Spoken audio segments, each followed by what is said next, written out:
Hey team, Lara and I are back this week with a video all about shoulders. So who better to chat to us than Lara the Physio? Shoulders are something we ask quite a lot of in workouts, I guess, right? Yeah, a little bit. Little bit. Quite a lot. More than other parts of our body? Probably not more than, but equal to. Equal to. So what is it about the shoulder that warrants the extra attention of like this video, for example? Fair question. He's good, isn't he? So the shoulder is like an inherently unstable joint. If we picture something like our hip, it's a ball and socket. You've got your ball, which is your leg bone, your socket, which is your hip bone. It fits in and it fits nice and snug. You essentially need a crowbar to get it out of there. Our shoulder joint is technically a ball and socket joint, but the ball is still a ball, that's our arm bone. The socket is essentially like a flat surface. Obviously less stable than other joints, than your hip joint, for example. That being said then, we need other structures other than bone to hold it in place. Those structures include ligaments, muscles, most importantly our rotator cuff. Our rotator cuff is a group of muscles that holds our joint in position. So does our hip joint have all those structures as well, or is the stability of that ball and socket enough to keep that kind of doing its thing and not being unstable? Not falling out of place. Not falling out of place. And is that what instability is then? Is that what, when you say the shoulder's unstable, what does that mean? What are you referring to when you say it's unstable? It's not got that bony structure to hold it in place, essentially. It's reliant on the soft tissue, on the muscle, on the ligaments, whereas the hip has that added stability of that big socket joint that we spoke about earlier. So the shoulder's essentially more free to move around? Yeah, so we've got a lot more movement in the shoulder than we do in the hip. Like literally we can do more movements with our shoulder? Like you can't move your leg around like this, but with your shoulder you can, right? Dunno. Go on, Sam. So I can move my shoulder more because Yeah. it's inherently more unstable, right? It's essentially, yeah. Okay, but instability can be a less beneficial thing in other ways. Like obviously the instability gives us all this extra movement, but are there drawbacks to our shoulder being less stable than our hip? Well, yeah, our shoulder will be naturally weaker than a hip. Like we can, for example, squat 100 kilos, right? That's mostly coming from the hip. We cannot, some of us can, but I cannot push over my head the same amount I can squat. Okay, so if the instability makes the shoulder inherently weaker, Yeah. does that then require some extra attention? Like what happens if we just accept that our shoulder is weaker and less stable than our hip and, you know, so be it, I'll move on in life? Like what happens if, like I've just found out that my shoulder is weaker than my hip? Is that a problem for me? Like, do I need to panic and do something about this? Like, So it's not a massive problem. The problem is the issue arises in CrossFit. We ask, as you said earlier, a lot of our shoulders. We do a lot of movement. We do our handstands. We do pushes overhead.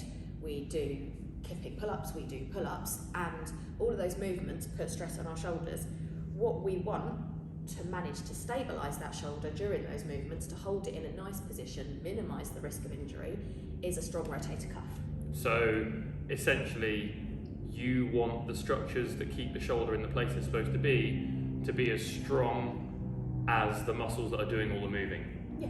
So that when we do all of our things like pressing a bar overhead or pull-ups or all those bits and pieces, we've got a shoulder joint that is structurally stable enough to tolerate that amount of movement that we're asking it to do. Okay. Yeah. So I'm wandering around now with my weak shoulders I've just found out. Like, what do I need to do? Like, I'm not in any pain, I feel pretty good. Like, do I need to be taking action? What might I want to be doing? Like, what do I do with this information now?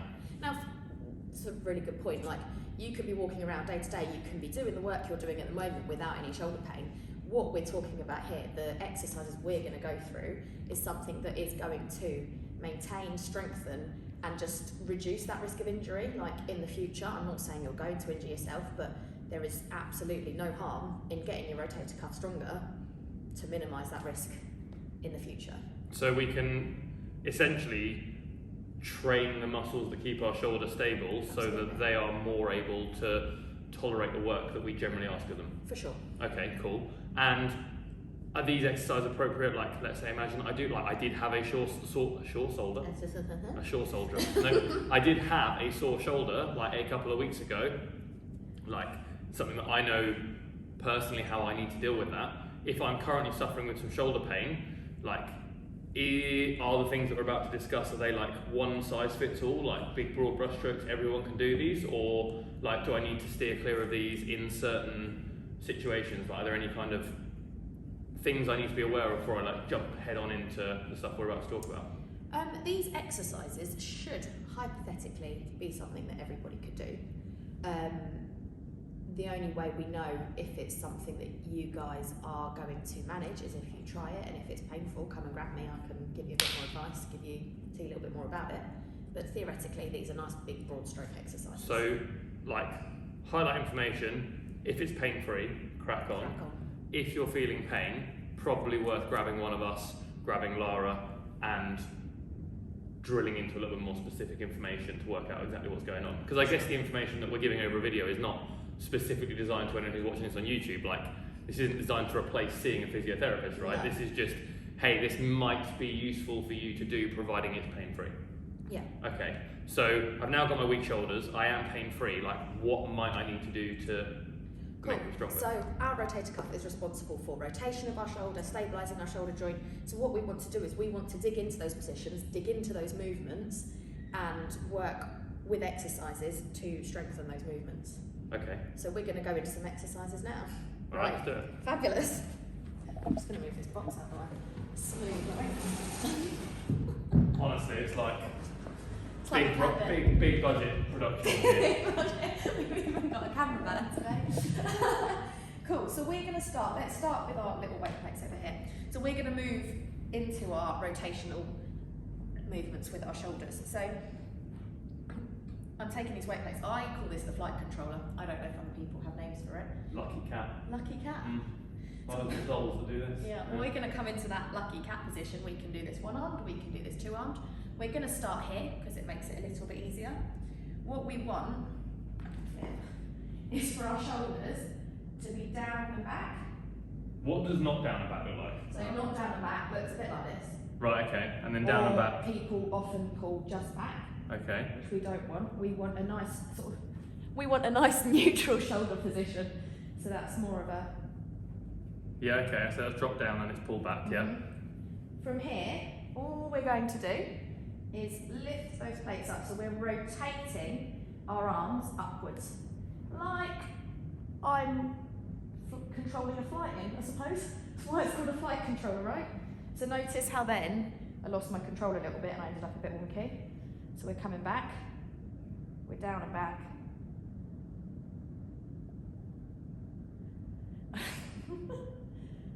And where do my elbows need to be when I'm doing this? Your elbows want to be at you want a 90-degree angle, essentially. Could I imagine like sticking a PVC pipe from one elbow through to the other? Would that be the job, right? Okay. So you're in that T shape with sticky up arms. Sticky up arms, yeah. T shape with sticky up arms. T shape with sticky up arms. I like that. You can use that. Cool. So we want to repeat that exercise sort of 8 to 12 times. It's really like broad. If you feel super exhausted, you want to go down the lower end of that? Yeah, if you feel like that's really tiring, go to fewer reps. What we want to do is keep the rep scheme above 8-10 because our rotator cuff muscles are stamina muscles. We don't want to be doing low reps with a low weight. If this is too difficult with a 1.25, we can go with no weight at all. So we can literally just do this. And as long as we're keeping that shoulder in a good position, we should be feeling some work on the back of your shoulder. So 8 to 12 reps, like if it feels pretty good, go to that higher end range. If it feels like hard work, use the lower end range. Yeah. How many sets? 3 sets, let's aim for 3 sets, sort of 3 times a week. If you're somebody who's got a 3 times a week membership, whack it in before you do your class. You can do it after your class, not a big deal. Either way, just come in or leave 5 minutes later. What else have we got? So we've got our overhead. Oh, it's quite heavy after Oh. So this is something we've done in class before. It's generally a bit more challenging on the shoulder. We are going to hold our shoulder in a static position rather than moving, but putting a bit of weight on it essentially. So, do you want to talk through this? Yeah, so we're pushing up super hard here, trying to get this wrist obviously stepped over our shoulder, and Lara here is literally pushing her shoulder up towards the ceiling. I guess in this position, like, we could stand still. I guess you want to make it a little bit more intense, we could like walk. Yep. Boom. We could even stand on the spot and marks, right? Yeah. So we could be looking at like 20, seconds? yeah, right, 20 to 30 steps, 20 to 30 seconds, holding that thing overhead on each arm. Again, 3 sets. Yeah, why not? Yeah, okay. So we've got 3 sets, 8 to 12 on those flight controllers with your super light plates, or maybe no load at all. We've grabbed a heavier dumbbell here. Like, where are we aiming in terms of dumbbell load? Something you can manage the 30 seconds, 30 steps. But there's no like, this would be appropriate to grab something a little bit heavier. Like, Yeah, so sure. I could grab a 22 and a half, even a 30. If I can get that locked out position and go for that walking shape, then that top end dumbbell's not a limiting factor. We want to be able to put some load through there. Okay, cool. 100%. So 3 sets there as well. So we've got 3 sets of both of those movements. What else are we looking at, Lara? So the last thing we have is sort of to replicate that overhead pushing position, but in a slightly easier position for our shoulders. So what we're going to do is we're going to lie on our face. A bit like those sea turtles, we're going to be face down. You can put your chin on the floor. I like to have my forehead on the floor. We're going to take a comfortable grip width for you, so we can go super wide or we can go narrow. And from here, we're just going to bring that bar down to below our head and come back up. So I guess with this one, with your head being in the way, you're having to lift those shoulders like back, and then you're keeping that retracted position while you press and pull the bar back down. Yeah, go again, sure. a couple more. And I assume if like that overhead mobility is something we're still working on, going wider on that bar, just like in a snatch, is going to give us a little bit more room to play with. Yeah. And similarly, if you are struggling to get that bar behind your head, then even going to the top of your head still's got value, right? So Sure. working even in this range here is still going to be moving that shoulder forward and building strength in the right shapes. Again, are we looking at a similar rep scheme to our... Similar rep scheme, yeah, to our flight controllers. So that 8 to 12 reps again, 3 sets. Yeah.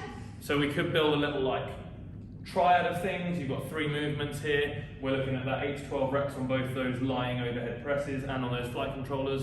30 seconds with a dumbbell over the top of your head, on one arm then the other, and you can just go around that little triad of things 3 times, and you've got a little 5-minute kind of shoulder stability thing that you've put together, right? And hopefully we can build a little bit more stability and a little bit more strength. Stronger, happier shoulders. Stronger, happier shoulders. Guys, any questions about any of the stuff in this video, grab any of us in the gym for sure. You can hit reply to this email. I might forward it on to Lara if it's a question I don't want to answer. Nice for you to do some work as well. Well, isn't it?